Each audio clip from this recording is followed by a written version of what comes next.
दोस्तों, आपका स्वागत है अपने favourite YouTube channel study more by Saurabh में। और दोस्तों, मैं हूं आपके साथ आपका अपना दोस्त सौरभ ओझा। देखिए दोस्तों, अगर आप एक यूपी पॉलिटेक्निक के स्टूडेंट हैं और अगर आपने एंट्रेंस एग्जाम 2020 का फॉर्म भरा है तो आपके लिए हमारा ये चैनल और ये वीडियो बहुत ही महत्वपूर्ण है, क्योंकि आज हम अपने इस वीडियो में बात करने वाले हैं चैप्टर त्रिभुज के अबाउट। और आपको इस चैप्टर के अबाउट फुल और एकदम सटीक इन्फॉर्मेशन मिलने वाली है कि इस चैप्टर से किस प्रकार के क्वेश्चंस आते हैं। तो आपको कुछ नहीं करना, आपको वीडियो पूरा स्टार्टिंग से लेकर के लास्ट तक देखना है। हमारे चैनल को सब्सक्राइब कर लेना है ताकि कोई भी नोटिफिकेशन जो सबसे पहले आती है, किसी भी प्रकार की कोई न्यूज़ जो आए बोर्ड की तरफ से या फिर किसी वेबसाइट की तरफ से, तो वो आपको सबसे पहले मिल जाए। तो उसके लिए आप चैनल को फटाक से सब्सक्राइब कर लीजिए और साथ में बेल आइकन दबा के हमारे व्हाट्सएप ग्रुप में जुड़ने के लिए नीचे डिस्क्रिप्शन में दी गई लिंक के माध्यम से आप हमारे व्हाट्सएप ग्रुप में जुड़ जाइए, जहाँ से आप हमसे डायरेक्ट कनेक्ट हो सकते हैं और हमसे डायरेक्ट क्वेश्चन पूछ सकते हैं। तो देखिए मित्रों, आज हम बात करने वाले हैं चैप्टर त्रिभुज के अबाउट। इस चैप्टर के अबाउट जो हम बात करने वाले हैं, मुख्यतः इस चैप्टर से एक क्वेश्चन पूछा जाता है। ठीक है, तो वो एक क्वेश्चन किस प्रकार का होता है वही आज आपको इस वीडियो में मिलने वाला है कि वो एक क्वेश्चन जो आपका रहेगा वो किस टाइप का होगा।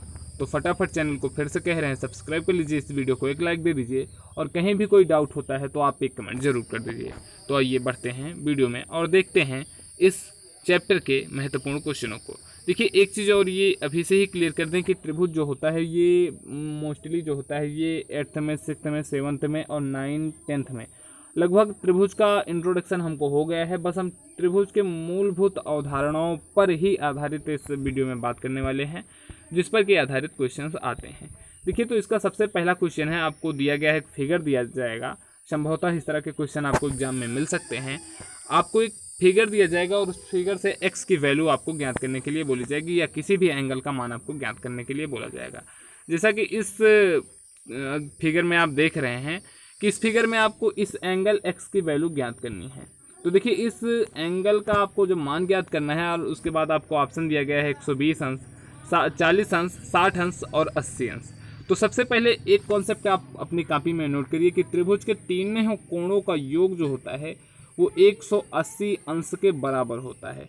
ये पहला कॉन्सेप्ट। और दूसरा कॉन्सेप्ट आपके लिए ये है कि किसी सीधी रेखा पर बना हुआ जो कोण होता है वो 180 अंश के बराबर होता है। इसी दो कॉन्सेप्ट से ये क्वेश्चन लग जाएगा। देखिए, तो सबसे पहले हम यहाँ पर क्या यूज करते हैं, ये BD जो है ये एक सीधी रेखा है, तो इस पर जो बना होगा कोण वो 180 अंश का होगा और ये एंगल 120 का है। तो टोटल एंगल अगर 180 का होता है, ये इतना 120 का है, तो इतना हो जाएगा 60 अंश का। ठीक है, तो आपको BCA का मान पता चल गया कितना, 60 अंश। तो फिर से हम इसको इरेज करते हैं और स्पष्ट लिखते हैं कि इस एंगल का मान आपको कितना पता चला है, 60 अंश। देखिए, अब किसी त्रिभुज के तीनों कोणों का योग अभी हमने आपको कॉन्सेप्ट नंबर 1 बताया था कि 180 अंश होता है। तो ये 40 अंश, 60 अंश प्लस x बराबर आपका हो जाएगा 180, मतलब 40 plus 60 plus x is equal to आपका हो जाएगा 180। जब आप यहाँ से x की वैल्यू निकालेंगे तो x बराबर आपका हो जाएगा 180 माइनस 40 और 60 100, ये इधर जाएगा तो माइनस में हो जाएगा 100। तो x बराबर आ जाएगा 180 में से जब आप 100 घटाएंगे तो आपका आ जाएगा 80। ठीक है, तो इस प्रकार से आपकी x की जो वैल्यू हो जाएगी वो हो जाएगी आपका 80 अंश, मतलब ऑप्शन नंबर बी सही हो जाएगा। जस्ट उसी प्रकार इसमें भी बताया गया है। तो देखिए, उसके बाद आपका दूसरा क्वेश्चन आता है कि आपको एक चित्र दिया गया है। इस चित्र में आपको त्रिभुज ABC में रेखा AX कोण BAC का कोणार्धक है। यहीं से आपका एक पहला कॉन्सेप्ट क्लियर हो जाता है कि जो आपको रेखा AX दिख रही है फिगर में, वो कोण BAC का कोणार्धक है।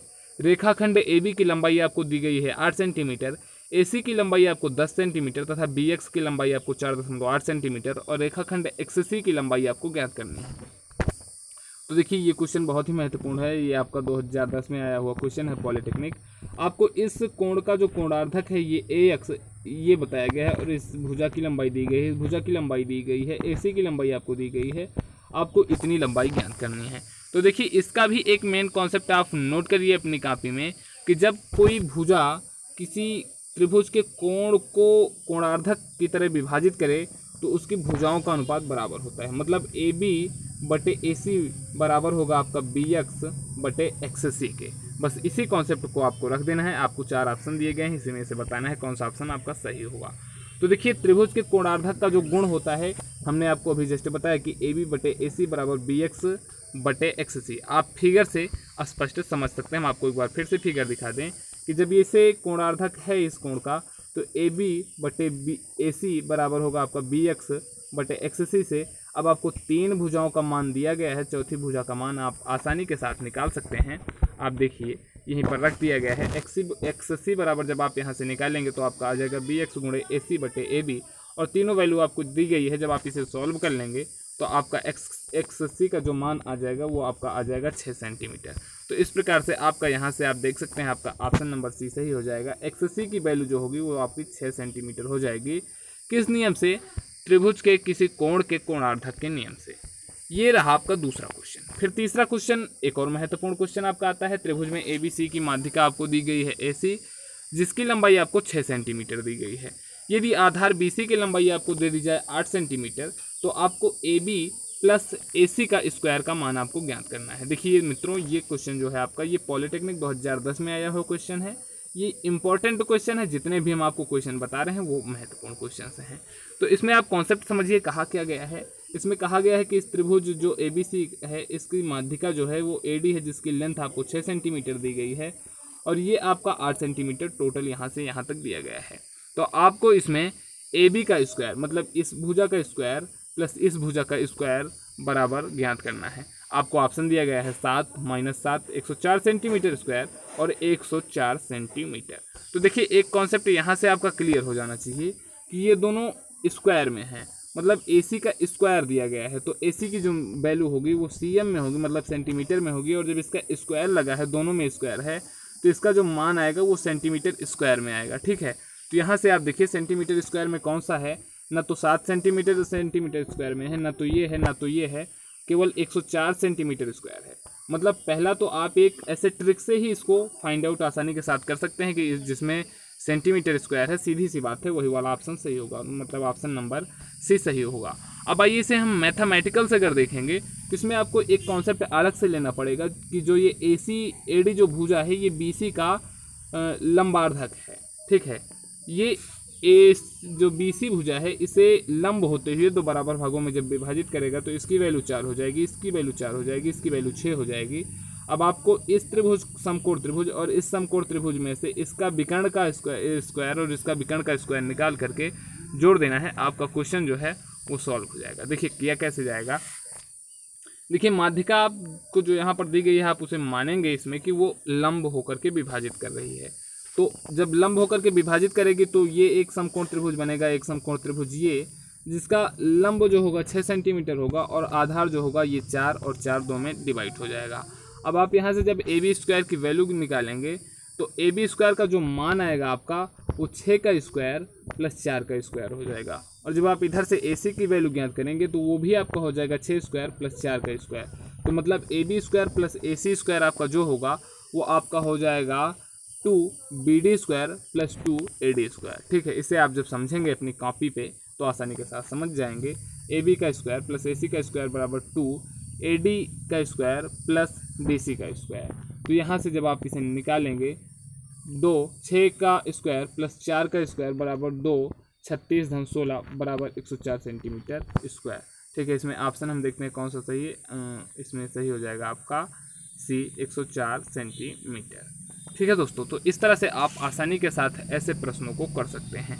देखिए इसमें बहुत सारी कन्फ्यूजन हो सकती हैं कि स्क्वायर नहीं होगा, लेकिन यहाँ पर आपको सीधा सा समझना होगा कि जो AB की वैल्यू आएगी, मान लीजिए आप इसे समकोण त्रिभुज मानेंगे, एक क्षण के लिए आप इसे सोचिए, तो जब आप ये आपको 6 दिया गया है, ये आपको 4 दिया गया है, तो इसकी जो भी वैल्यू आएगी वो आप सिंपली सेंटीमीटर में लिखेंगे, और जब इसका आप स्क्वायर करेंगे तो सेंटीमीटर स्क्वायर होगा। तो मतलब इसका करेक्ट आंसर हो जाएगा आपका ऑप्शन नंबर सी।